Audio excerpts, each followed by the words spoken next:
बिस्मिल्लाहिर्रहमानिर्रहीम। अस्सलाम वालेकुम व्यूअर्स। आज हम बनाने जा रहे हैं खुबानी की चटनी, जिसको आप यूज़ करेंगे किसी भी कबाब के साथ, किसी किस्म के स्नैक के साथ आप इसको यूज़ कर सकते हैं। आपको पता है कि खुबानी की चटनी हर जगह यूज़ की जा सकती है, तो हम इसको किस तरह लॉन्ग टाइम तक सेव करेंगे वो भी मैं आपको बताऊँगी। तो ये हमारी आधा किलो खुबानी है, ठीक है जी, जिसको आपने अच्छे से वॉश कर लेना है। इसमें काफ़ी ज़्यादा डस्ट होती है, इसलिए आपने इसको भिगो के रखना है 4 से 5 मिनट। उसके बाद इसका पानी आपने नितारना है, कोई 6 से 7 दफ़ा इसको नितारें। उसके बाद आपने इसको ओवरनाइट भिगो के रख देना, ठीक है जी। पूरी रात भिगोने के बाद कुछ इसकी ये शक्ल आ चुकी है। उसके बाद हमने क्या करना है, इसको ऊपर से उठाना है और हमारे जो जग होता है, ग्राइंडर जग, मिल्क शेक वाला जग, उसमें हम इसको डाल देंगे, ठीक है जी। इस तरीके से आपने उठाना है। तो एक दफ़ा तो आपने इसको भिगोने से पहले भी चेक करना है कि इसमें कोई गुठली तो नहीं रहेगी, ठीक है। उसके बाद आपने यहाँ भी एहतियात से डालना है कि कोई गुठली अंदर ना जाए,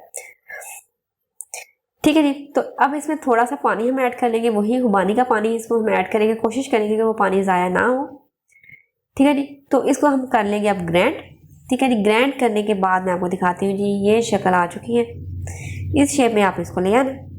उसके बाद इसको हम डालेंगे एक कढ़ाई में, एक पतीले में आप डालें, किसी देगची में डालें, जिसमें भी आपने बनानी है।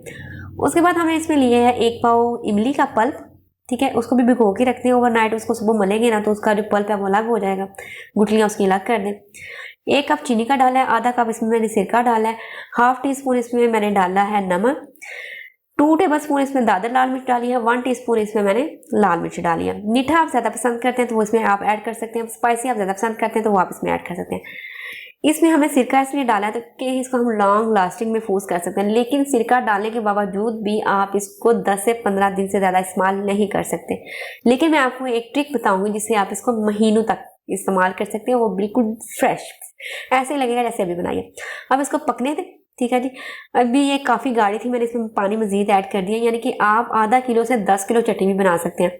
अगर आप इसमें पानी डालें, उसको उबालें, उसके बाद इसमें आप कॉर्नफ्लोर डाल दें तो आपके 10 किलो जी बड़ी ज़बरदस्त चटनी रेडी हो जाएगी। तो हम इसमें कॉर्नफ्लोर बिल्कुल भी ऐड नहीं करेंगे, क्योंकि हमने इसको स्टोर करना है। अगर आपने उसको टाइमली बनाना है ना तो आप इसमें कॉर्नफ्लोर भी ऐड कर सकते हैं, और 4 से 5 आप इसमें लें खुबानी, और आपकी ज़बरदस्त एक टाइम के लिए जो है रेडी हो जाती है चटनी, ठीक है जी। तो अब पकने के बाद कुछ इसकी ये शक्ल आ चुकी है, ठीक है। अब हमने इसको क्या करना है, इसको हमने निकाल लेना है एयर टाइट कंटेनर में, ठीक है जी। एयर टाइट कंटेनर में डालेंगे और इसको हम कर देंगे फ्रीज करने के बाद जब फ्रीज हो जाए तो इसको आप निकालें बाहर और उसके क्यूब्स बना लें।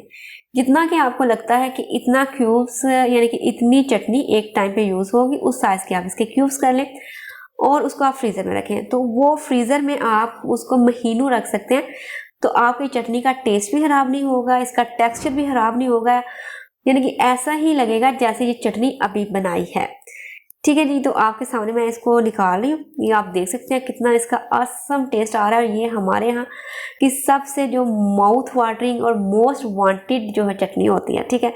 तो आई होप सो वीडियो अच्छी लगी होगी। वीडियो अच्छी लगे तो लाइक कीजिए, सब्सक्राइब कीजिए, फ्रेंड्स एंड फैमिली के साथ शेयर कीजिए। इंशाल्लाह नेक्स्ट वीडियो में हाजिर होंगे एक नई रेसिपी के साथ। तब तक रखिएगा अपना ढेर सारा याद और मुझे रखिएगा दुआ में याद। अल्लाह हाफिज़।